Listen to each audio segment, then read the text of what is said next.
यहाँ पर प्लेन गिर गया है मलिर कैंट के बिल्कुल सामने कॉलोनी में। पूरी घरों का एक घर का एरिया है पूरा, पीछे घरों में आग लग गई है।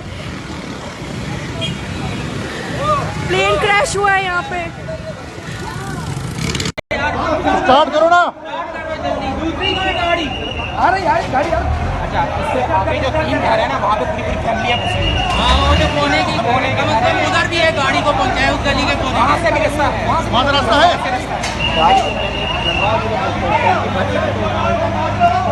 ऑपरेटर आएगा तो स्टार्ट।